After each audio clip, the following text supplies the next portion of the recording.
Eh, para comenzar esta conversación, yo te rogaría, Ismael, si tú nos puedes dar una breve visión de tu perspectiva con respecto a lo que está ocurriendo con la economía en el Perú en este momento.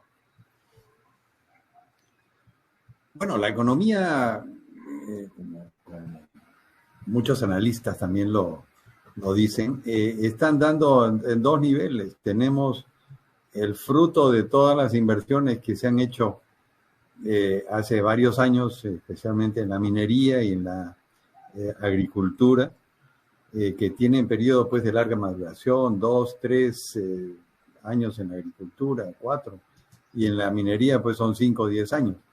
Y hoy día estamos recibiendo los beneficios de todos esos contratos mineros que se firmaron a fines del 2011 en el gobierno del doctor García, porque todas las minas que hoy operan son con contratos firmados entonces.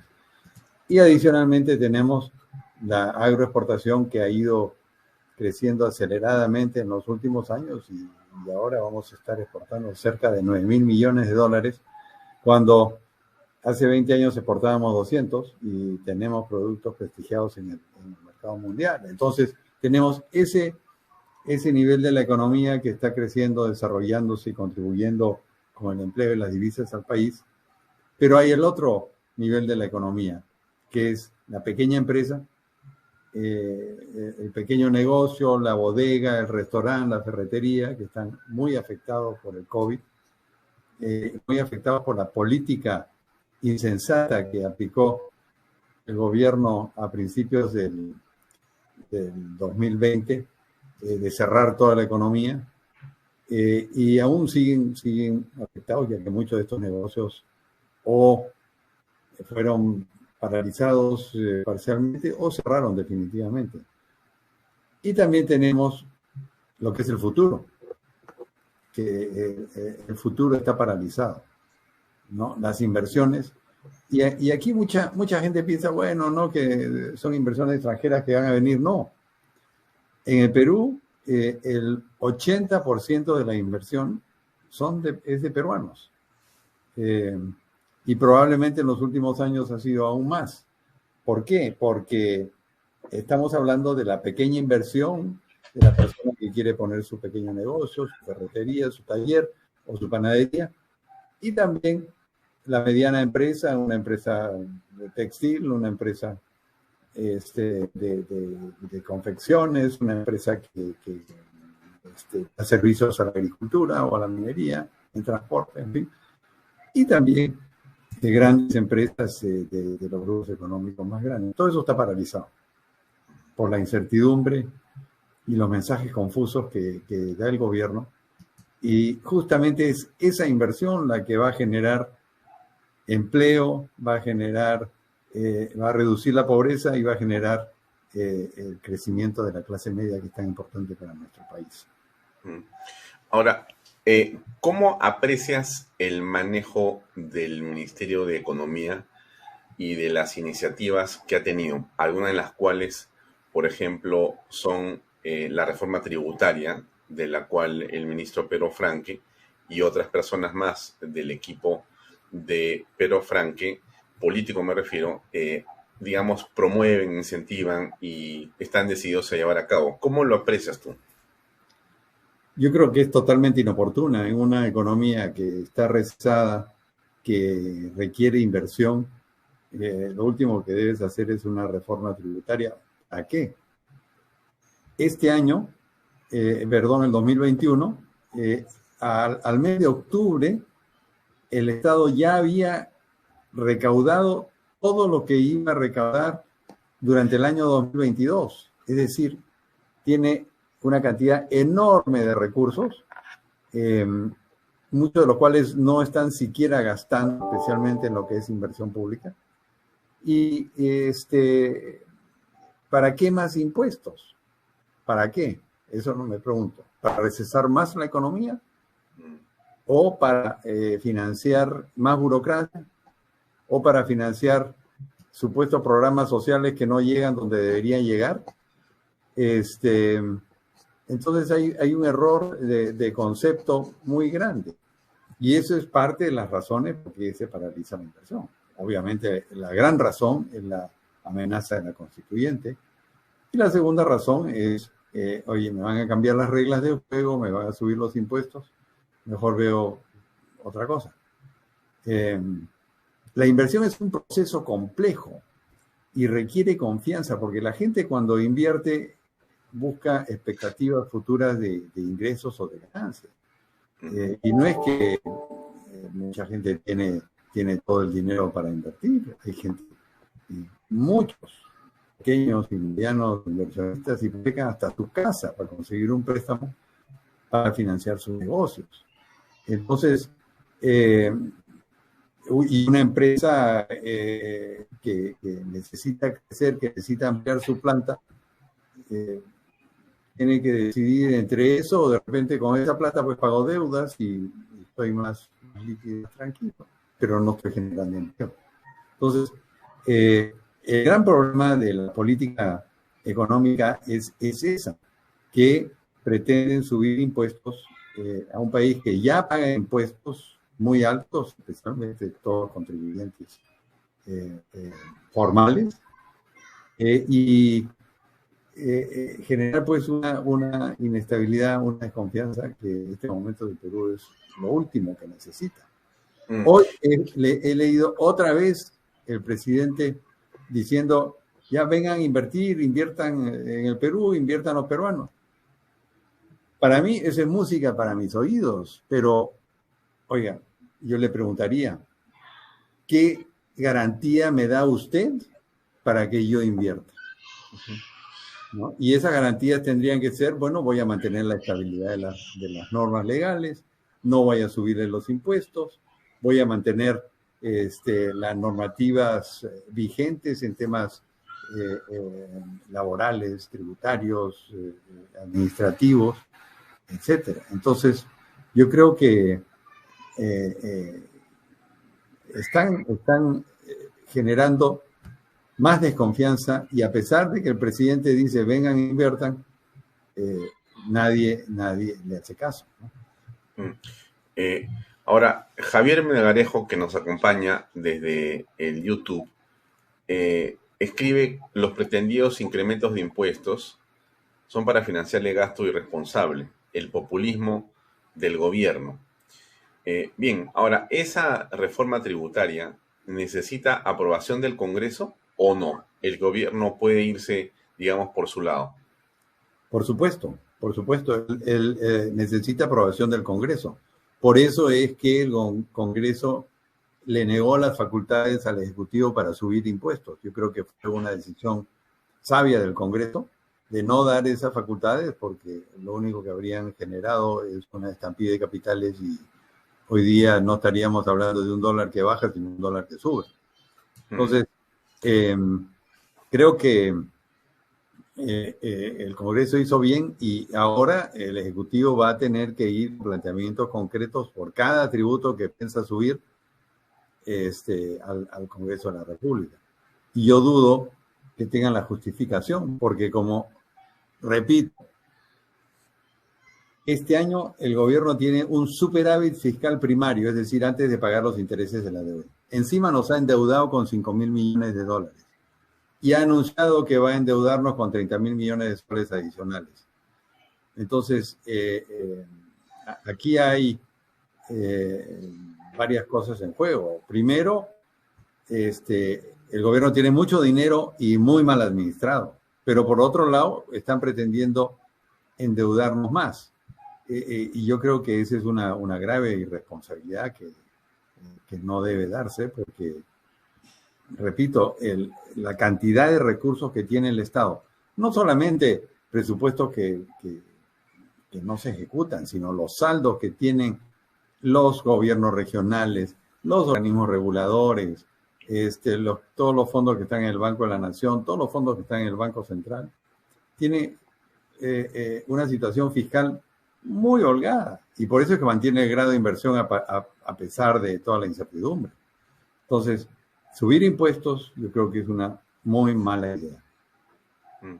Ahora, el presidente entusiasmado por seguramente el ministro Franke, que le lleva al despacho lo que son en teoría o para él logros, ha tuiteado tres cosas en los últimos días que te rogaría nos comentes. En primer lugar, ha dicho que al Fondo de Estabilización Fiscal se le han devuelto 18 mil millones de soles, que el dólar en realidad está bajando de manera continua y que algunos precios de los valores en la bolsa de valores de las empresas, de las corporaciones, continúan al alza, al punto que en el caso de Perú somos la bolsa que crece más o que tiene más altos los valores de América Latina.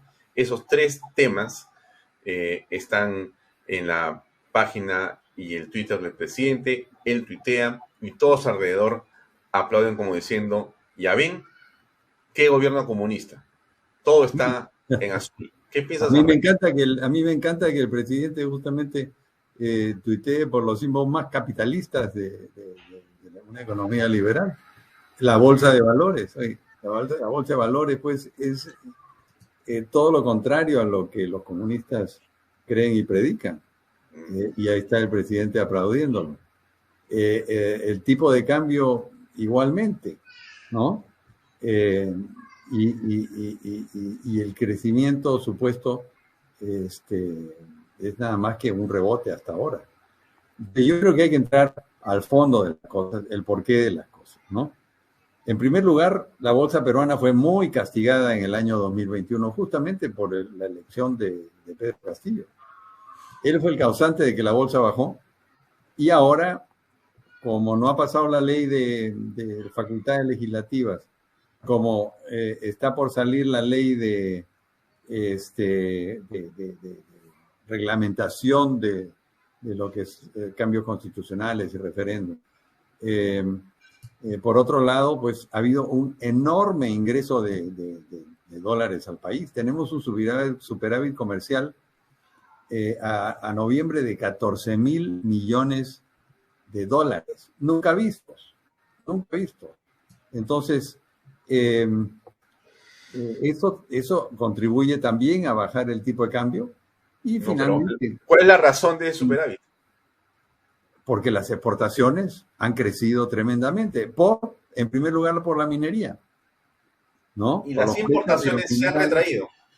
Y las importaciones, si bien han subido los precios de lo que importamos del petróleo, del maíz, del trigo, de todos los demás commodities, nuestros términos de intercambio, como se llaman, o sea, el alza de nuestros precios de exportación frente al alza de nuestros precios de importación tienen un indicador de 117%, que es el mayor en 45 años. O sea, tenemos esta situación acompañando a un superávit comercial enorme que ha permitido que tengamos este enorme ingreso de divisas. Lo que sí, las importaciones, si bien han subido por precios, no ha habido las importaciones tan necesarias al Perú de bienes de capital como podríamos haberlos tenido para que la economía desarrolle, y porque no hay inversiones. Nadie invierte en maquinaria ni en equipos importantes porque no hay una visión. Pero sí han aumentado los precios de las importaciones. Entonces, exportaciones menos importaciones, 14 mil millones de dólares. Eso jamás visto. Y eso ha permitido también que el Estado recaude una importante cantidad por los precios de los minerales. La minería tan satanizada es la que nos está dando de comer. El cobre está a 4.40, la plata está a 23 dólares, antes estaba a 14, el cobre estaba a 2 dólares, el zinc, el oro estaba en 1800, hace 18 meses estaba en 1200. Entonces, todos nuestros precios de exportaciones, además de la agroexportación, también el café, que es un producto que producen miles de pequeños agricultores, también ha subido el precio. Entonces, tenemos en conjunto, pues, esta masa de exportaciones que nos permite un superávit comercial y trae todos estos dólares al país, obviamente, presionando el tipo de cambio hacia abajo. Entonces, ese es un tema y que nada tiene que ver con la acción del gobierno. La bolsa, como ya mencioné, también fue muy castigada y con estos precios de metales, especialmente nuestras acciones mineras, nuestras acciones de entidades financieras e industriales, todas han subido porque se han quitado algunas de las sombras de la economía que teníamos hasta el mes de diciembre. Entonces, la acción del gobierno no ha sido pues un factor determinante en ninguno de estos casos. El caso Ismael, de la restitución del Fondo de Compensación Fiscal, estos 18 el Fondo de Estabilización Fiscal. Estabilización Fiscal. ¿Te parece una medida correcta? Por supuesto, justamente los países cuando tienen estos superávits, cuando tienen esta disponibilidad de ingresos, tienen que ahorrar y guardar dinero para los momentos difíciles como fue la pandemia. En la pandemia, pues, la recaudación fiscal cayó tremendamente, pero se mantuvieron los niveles de gastos en salud y una serie de actividades del Estado. Entonces, el Estado tiene que echarle mano a esos recursos cuando hay situaciones difíciles. El Fondo de Estabilización Fiscal funciona para esas situaciones complejas que cae la recaudación y también cuando hay 2 trimestres seguidos de recesión de la economía, para poder inyectar esos recursos a la economía.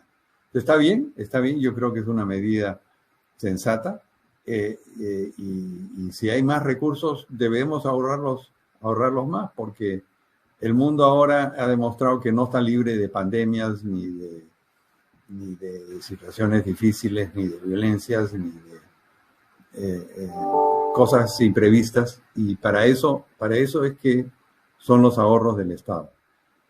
Mira, yo he sido viceministro de Hacienda en el gobierno de Fernando Belaúnde del 80 al 85, cuando no había dinero en la caja fiscal, cuando no había línea de crédito del exterior, cuando no había nada para la emergencia. La emergencia del niño del 83, pues se tuvo que financiar con partes aquí y allá, los bonos de reconstrucción famosos. Obviamente, la maquinita que se permitía en ese momento, y la verdad que no había disponibilidad de recursos como ahora tenemos. ¿Qué producto? Eso tengamos bien claro, que es producto del manejo económico de los últimos 30 años, que ha permitido estabilidad, crecimiento y desarrollo en el país. Si no, no tendrían recursos para poner en el Fondo de Estabilización Fiscal.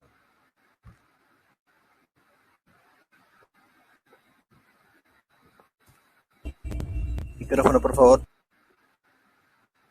Ahora sí. Es una coyuntura absolutamente favorable, Ismael, lo que estamos apreciando. Es decir, normalmente, como tú lo has señalado, porque tienes experiencia en el Ejecutivo anterior, en 2 gobiernos distintos y distantes de la hora, pero era un Estado sin dinero, sin recursos, sin líneas en el exterior. Estábamos realmente aislados. Y poco a poco se ha ido recuperando eso. Y tú has estado también en el gobierno de Alan García, en el segundo, donde más bien la cosa era mejor que en el primero de García, por cierto, y también que en los de Belaúnde. Es decir, tú has estado en un momento en el cual hubo un crecimiento económico singular y notable, un ciclo fantástico que tuvo que ver también con buenos precios y con una serie de condiciones también internacionales. Pero entonces te pregunto yo, en la actualidad, el gobierno tiene aparentemente las condiciones, no el gobierno, sino se han dado las condiciones impresionantemente positivas, porque estas exportaciones son un récord de récords, los precios a niveles altísimos, o sea, todo el contorno y contexto de la economía pareciera que favorecen al Perú, pero nosotros no estamos saltando en el crecimiento, sino estamos apenas avanzando con mucha lentitud. ¿Estamos perdiendo una oportunidad? Sí, una tremenda oportunidad. El Perú históricamente ha crecido justamente en épocas de bonanza de precios altos, yéndonos un poco más atrás, el gobierno de Odría en los años 50 pues subió el precio del algodón, del azúcar, por la guerra de Corea, por la demanda internacional después de la guerra, igual se subieron los minerales. Y el gobierno de Odría, eh, por más que lo tilden de dictatorial, es un gobierno que hizo mucha obra, hubo crecimiento y empezó a desarrollarse la clase media en Perú. Y eso continuó en el gobierno de Prado y en el primer gobierno de Belaúnde hasta fines de los 70, que esto se paralizó con el malhadado golpe de Estado de Velasco, que paralizó y eventualmente quebró el país, ¿no? Otra vez tuvimos a principios de los 90 que Fujimori ordenó la economía, paró la hiperinflación, nos reinsertó al mercado financiero internacional, empezó el Perú a crecer sólidamente, especialmente en su primer gobierno. Y posteriormente, cuando otra vez se retoma el crecimiento de los precios de minerales y empiezan a ingresar en producción importantes inversiones como Antamina, el gobierno de Toledo hacia el final de su gobierno empieza a crecer otra vez la economía y que Alan García supo hacerla muy bien con gente capaz en su gobierno y logramos crecer a un promedio de 7.2% anual en ese quinquenio.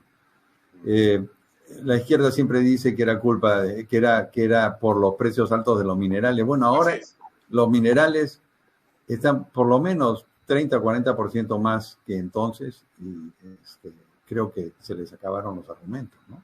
La cuestión es que debemos usar bien esos recursos para el desarrollo del Perú.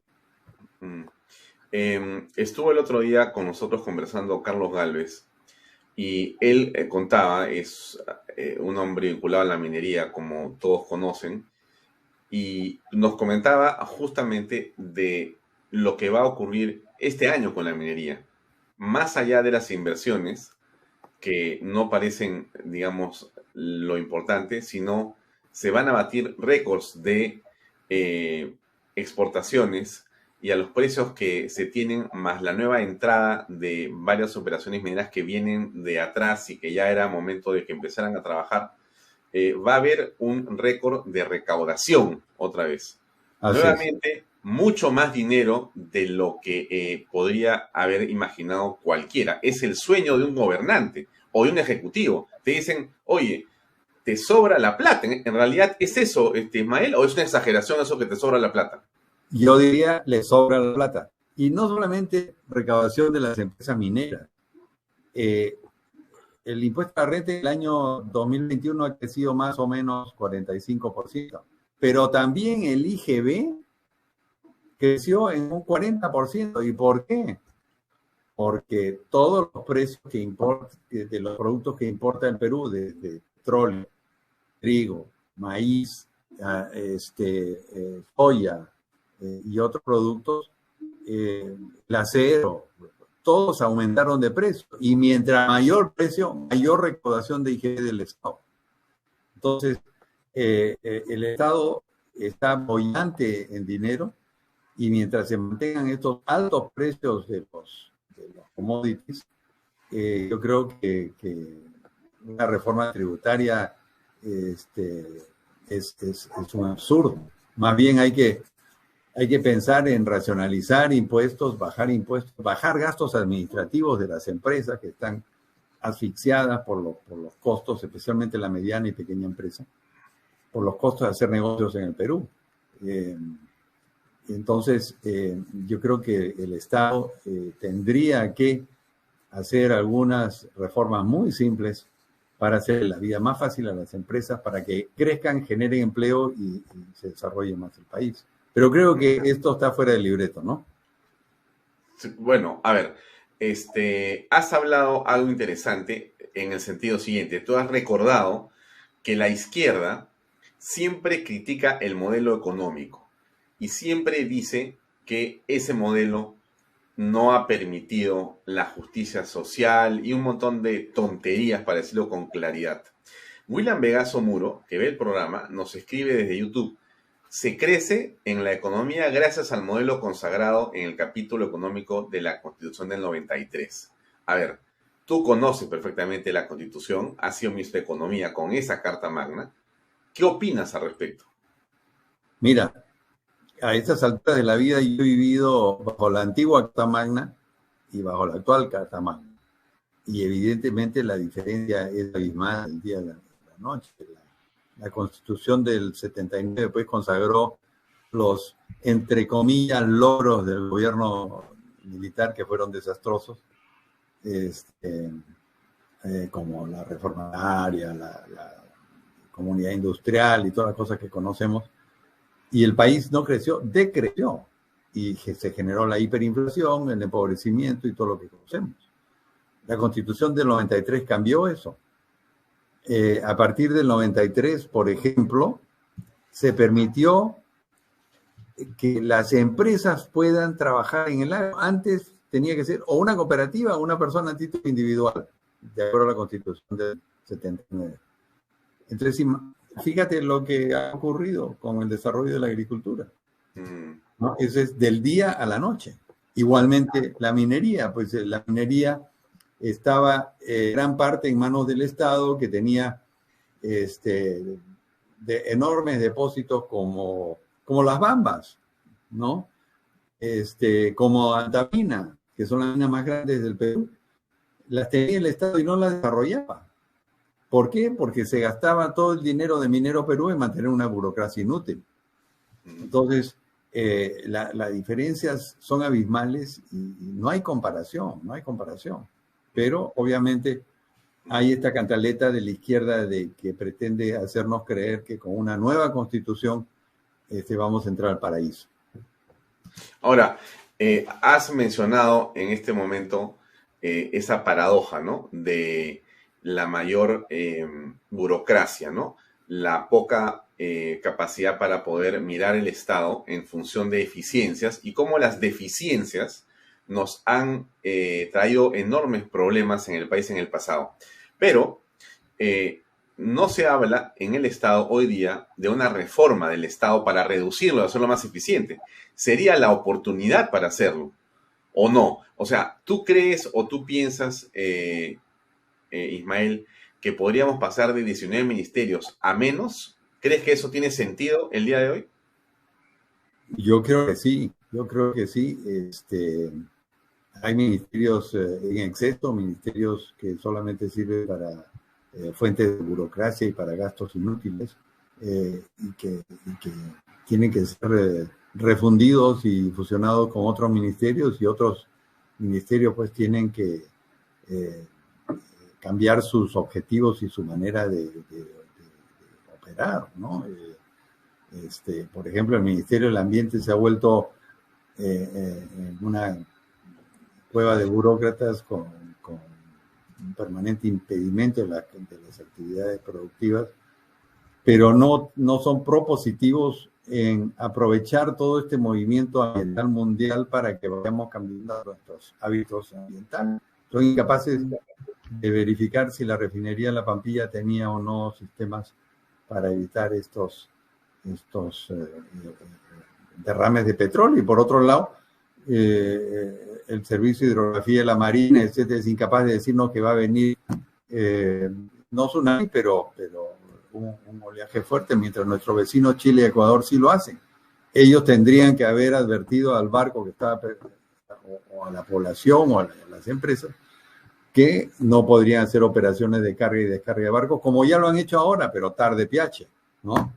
Entonces el Estado tiene que ser totalmente reformulado, y tiene que haber no solamente una reestructuración y reorganización, sino tiene que haber un cambio de actitud. El Estado tiene que estar a servicio del ciudadano, sancionar cuando sea necesario, pero hoy día es primero sancionar y después el servicio. Hay una actitud policíaca que es normal en los regímenes de izquierda, ¿no? Claro, ahora, peor el asunto, ¿no? A ver, el Oso Santillana nos comenta que no hay forma que este gobierno reduzca las plazas para sus partidarios propios y los de sus socios. Y lo decía Pancho Tudela aquí en Vaya Talks y él decía claramente, el problema es que el partido de gobierno está colocando a los militantes justamente en el Estado para financiar así el partido. O sea, estamos más bien en contra de lo que deberíamos hacer. Es decir, estás hablando tú de gestionar mejor la burocracia, hacerla más eficiente, reducir ministerios. Pero lo que hace el gobierno es abrir para que entren todas las huestes de Perú Libre en cualquier puesto, con tal de que estén ahí, digamos, siendo financiados por los impuestos de todos los peruanos. ¿Tú también aprecias eso? Por supuesto, ya vemos cómo se incrementan plazas en todos los ministerios,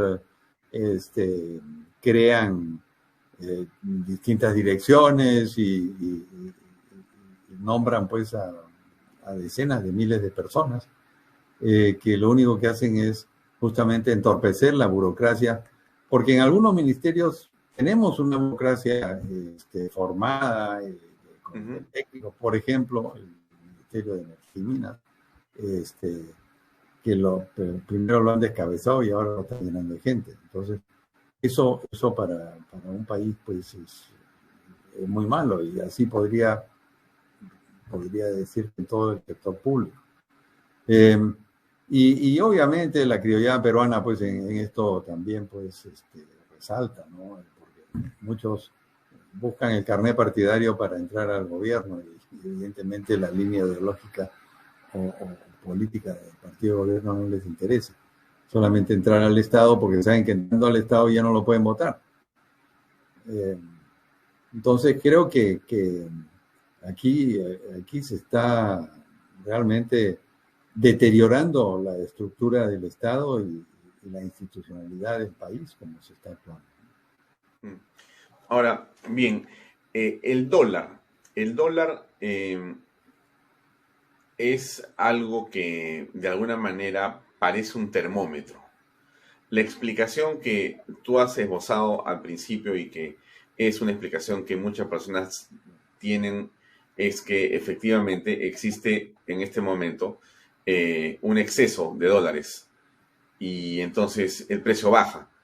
Eso de ninguna manera se le atribuye a un éxito gubernamental, pero cuando subía el precio era algo que el gobierno estaba más bien siendo imputado como responsable. A ver, ¿cómo explicas esa diferencia de posiciones? Bueno, es que es muy claro. Igualmente había un superávit comercial para entonces, no tan grande como el acumulado a diciembre, pero había un superávit comercial. Lo que pasa es que ante los anuncios del gobierno, ante los anuncios del partido de gobierno de una constituyente de querer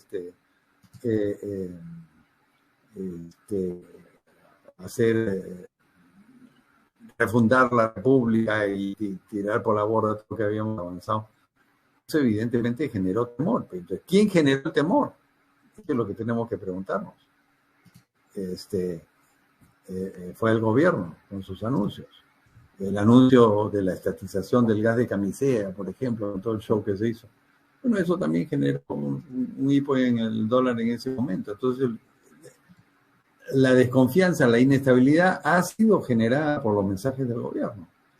Y ahora más bien, como se ha puesto freno a la reforma tributaria, se le está poniendo freno a la reforma constitucional, entonces la gente un poco respira aliviada y evidentemente ya no están tan tentados de sacar toda esa cantidad de dinero que se dio en Perú.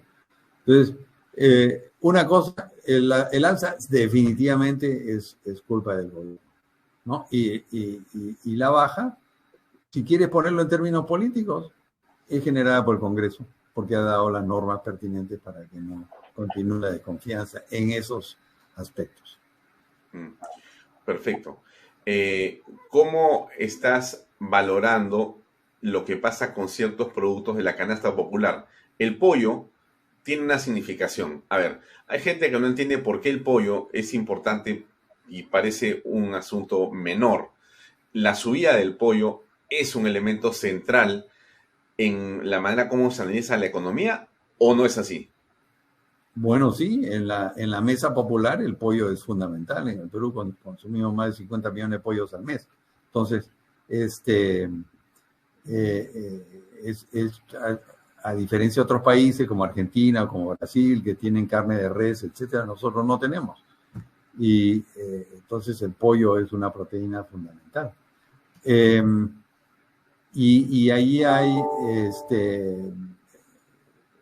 dos factores fundamentales. Uno es la desconfianza que generó esta alza del dólar y que impactó en todos esos productos que comen los pollos.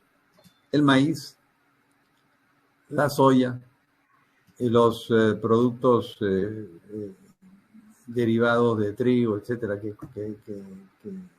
se alimentan, y además el transporte. El precio del petróleo el año pasado se duplicó y este año ya va subiendo, ya está en $88. Entonces, todo eso impacta en los costos de producción.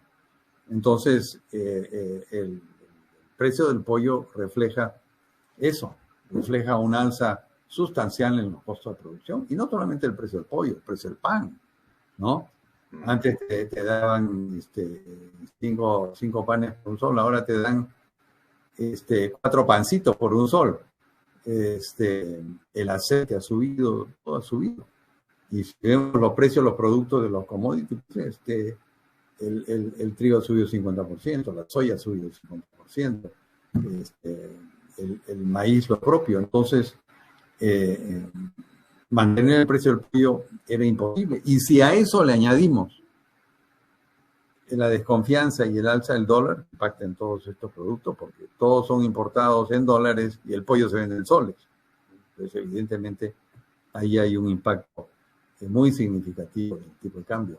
Alguien hizo un análisis de los impactos, de los distintos impactos que han afectado los precios, por ejemplo, del pollo, y decía que más o menos 50-50. 50% era el impacto de los costos internacionales y 50% era los mensajes en la economía peruana, el alza del dólar y todas las cosas que generó el propio gobierno. Ahora, el Omicron, esta tercera ola, desde tu punto de vista, ¿cómo impacta en la economía? No lo hace como ha sido la primera y segunda ola, por lo tanto, da la impresión de que, digamos, los peruanos en general podemos estar mirando un horizonte económico más predecible y, por lo tanto, con un poco más de esperanza de poder normalizarse. ¿Es tu percepción o cómo ves tú lo que está pasando en esta tercera ola? Bueno, evidentemente esta Omicron es menos letal que las anteriores y lo vemos en las cifras de muertes y la relación de muertos con cifras de contagiados. Entonces, hay un gran contagio, evidentemente, pero la gente que ha sido vacunada, que es alrededor de un 70% de la población, evidentemente están logrando pasar esto con cierta benevolencia, digamos, ¿no? Con síntomas que son poco más que un resfrío. Entonces, yo creo que el impacto va a ser importante, pero va a ser menor que los anteriores, porque no va a haber necesidades de cierres de la economía, como malamente hizo el gobierno de Vizcarra en su momento. Pero en este tema de la pandemia yo no sería tan optimista, porque así como Omicron vino más suave, puede venir otra más fuerte. Y en Europa y en Estados Unidos ya están hablando de una cuarta vacuna, un refuerzo adicional para estar a buen recaudo de cosas que se pudiesen presentar. Un impacto grave de la pandemia es el tema logístico mundial, ¿no? Y especialmente China que tiene una política de COVID-0, toma siempre medidas muy drásticas, y eso significa cierre de puertos, cierre de ciudades enteras, para que no se disperse el contagio del COVID.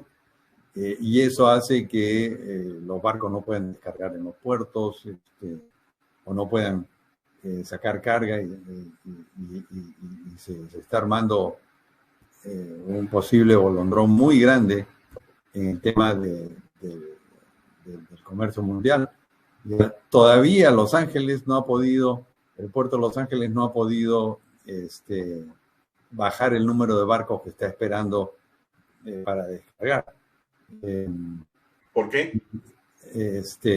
A pesar de las medidas que tomó el presidente Biden, siguen arriba de 70, 80 barcos esperando permanentemente.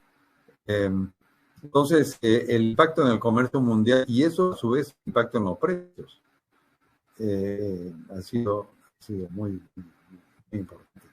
Entonces, yo creo que la pandemia, el impacto hoy en Perú va a ser más suave, pero tiene efectos colaterales y tenemos bien la duda si tendrán más o más cepas del COVID. El tema de la construcción, el sector construcción, tiene visiones que son más bien un poco distintas. No sé cuál es tu percepción de lo que pasa ahí, porque me comentan algunos empresarios del sector construcción que desarrollan proyectos para el sector DE, techo propio y temas parecidos, que más bien las ventas en ese sector sí han sido y siguen siendo importantes e intensas, y que algo así como que todo se vende ahí. ¿Cómo ves tú ese fenómeno? ¿O no es, desde tu percepción, algo así? Mira, yo tengo una norma. Mientras haya crédito hipotecario, se va a vender todo, ¿no? Y quienes están comprando ahora, especialmente, son la clase D, E y la clase media B, no sé, incluso hay proyectos en sitios como Breña y Submarina que se venden en su totalidad. Y ni decir, obviamente, el techo propio pues tiene un bono de 46.000 soles que cubre más del 70% del valor de una casita de techo propio, entonces es un regalo, ¿no?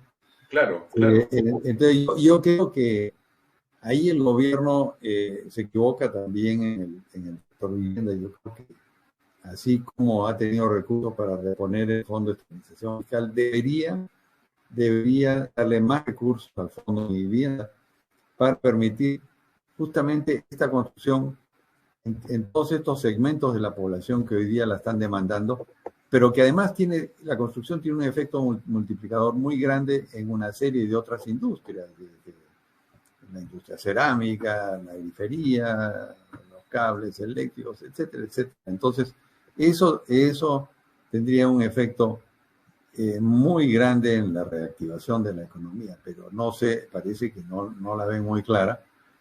Y justamente, mira, gobiernos como el de Franklin Roosevelt después de la gran depresión de 1929 en los Estados Unidos, reactivó la economía justamente estimulando la construcción y venta de viviendas. Entonces, en el Perú tenemos las condiciones para hacerlo. El Estado tiene recursos, el sistema bancario tiene recursos para financiar créditos hipotecarios a largo plazo, y hay la demanda. Entonces, está cantado que el Estado debería promover ese sector y debería darle muchos más recursos al Fondo Mi Vivienda. Ahora, hay algunos otros sectores que pareciera que están avanzando, como la minería, ¿no? A una velocidad importante. Por ejemplo, aquí hemos conversado con Edwin D'Arteano, que nos ha comentado lo que ocurre con el sector automotriz. Y ayer leíamos una noticia, Ismael, sobre lo que pasa con las motocicletas, que han crecido de una manera impresionante en las ventas y que se proyectan aún más este año. Entonces, ¿cómo aprecias tú eso? Es como una especie, son como islas dentro de este océano. Sí, bueno, mira, hay varios factores ahí. Hay ciertos sectores que continúan creciendo por la inercia que viene de que antes. Por ejemplo, en el sector agrario, que es un gran empleador, hay escasez de mano de obra y la gente gana sueldos interesantes que les permite justamente comprarse una pequeña casa de techo propio con los ingresos familiares, comprarse una moto, y también hay entidades que le financian la moto. O sea, mientras haya ese círculo virtuoso de demanda, de crédito y de disponibilidad del producto, pues... Y trabajo, ¿no? Trabajo para poder ganar dinero para pagarlo. Exactamente. Eso es lo fundamental. Entonces, además, ha habido una gran inyección de liquidez a la economía, no solamente a lo que está ingresando ahora en la minería, etcétera, sino también los reactivas, que fue una medida muy correcta que se dieron en el año 2020, los retiros de las AFPs, los retiros de los CTS, ha inyectado una cantidad muy grande de dinero en la economía que ha permitido justamente que se mantenga mucha de esta demanda. Entonces, pero lo fundamental es, oye, este ritmo tenemos que mantenerlo. ¿Sí? El gobierno se jacta de que la economía ha crecido 13%, pero si le quitamos el efecto rebote, ha crecido muy poco, menos de 3%. Y las perspectivas de este año son entre 1 y 2. Entonces, porque las economías crecen con inversión. Entonces, bien dices, hay estas islas que muestran que una economía de mercado funciona, que la prosperidad de la gente va aumentando, que pueden comprarse una moto, un vehículo, una casita, pero no es una cosa generalizada, sino es la inercia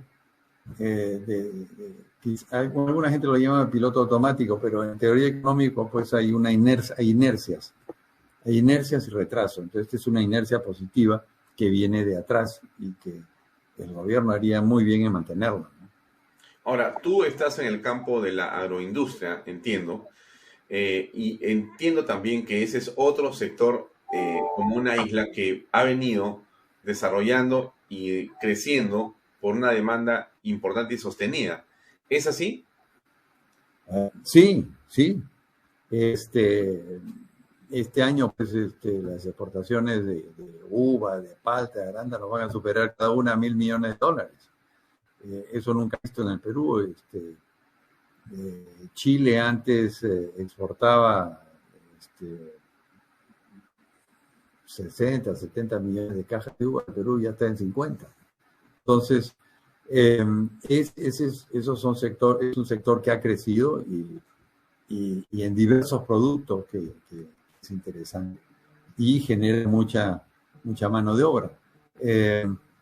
Y también genera todo el círculo virtuoso de crecimiento en las ciudades, especialmente en la costa donde está presente, porque no es solamente el agricultor, el obrero, sino lo que gastan en los comercios en la localidad, los insumos que compran, el transporte, los talleres para arreglar los tractores. En fin, hay todo un círculo virtuoso de actividad alrededor de la agroindustria o agroexportación que ha hecho que prosperen pues, todas estas ciudades. La región que más ha reducido pobreza en el Perú en los últimos años es Ica, y lo sigue haciendo, justamente por la agroexportación.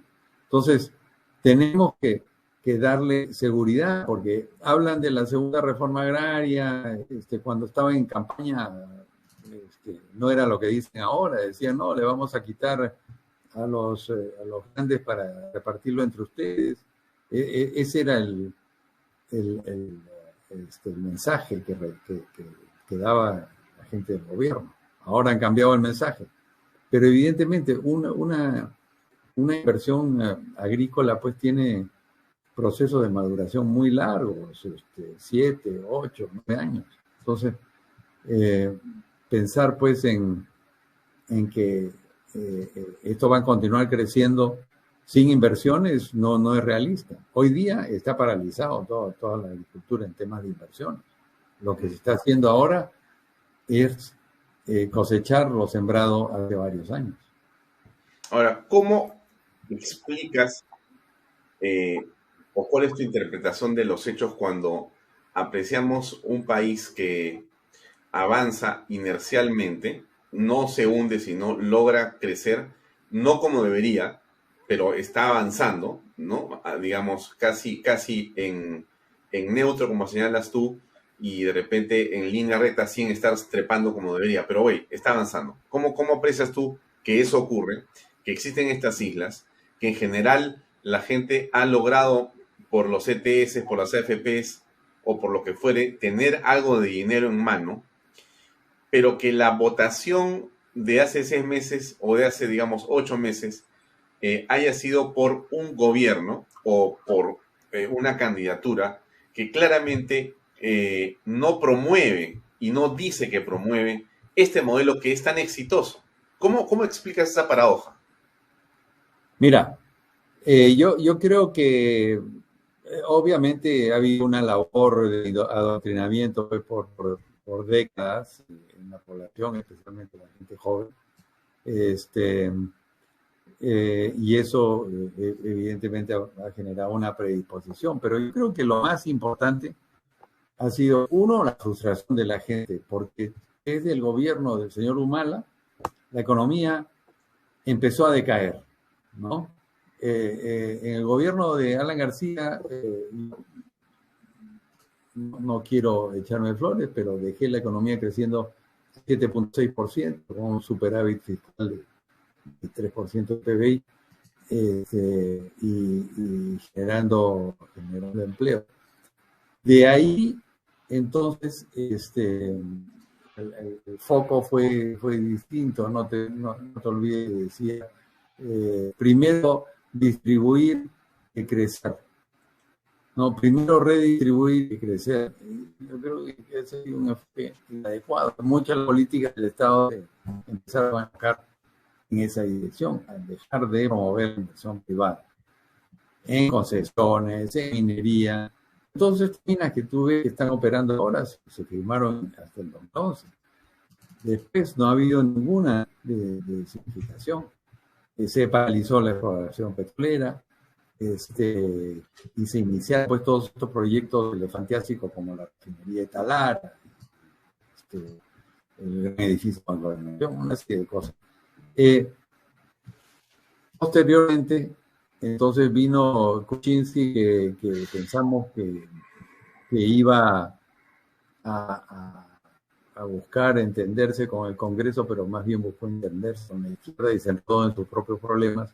Así y ya sabemos lo que pasó después con Vizcarra y compañía, ¿no? Entonces, todo eso ha generado que la economía se vaya desacelerando, vaya generándose menor empleo, la clase media dejando de crecer, y finalmente la pandemia que afectó mucho a la población, afectó el empleo, mucha gente se quedó sin empleo, muchas empresas cerraron, etcétera, etcétera. Entonces, la tormenta perfecta para que este gobierno ingrese, ¿no? Una combinación de frustración o una combinación de la crisis de la pandemia.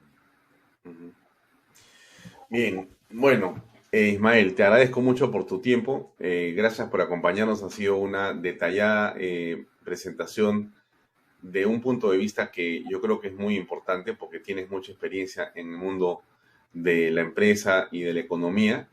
Y bueno, hay que insistir en la libertad, hay que insistir en el orden y hay que insistir en la confianza. Sin eso es imposible ninguna relación y ningún crecimiento en ningún país. Sin confianza no hacemos nada.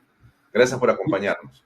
Gracias, y yo creo que si el mensaje del presidente es, oigan, vengan, que inviertan todos los peruanos, como lo ha dicho ayer, que nos diga qué va a hacer para garantizarnos las inversiones. Esa es la segunda parte del mensaje que nos dice. Muy bien. Yo creo que es muy necesaria en el Perú en este momento. Muchas gracias, Ismael. Muchas gracias, Alfonso. Buenas noches.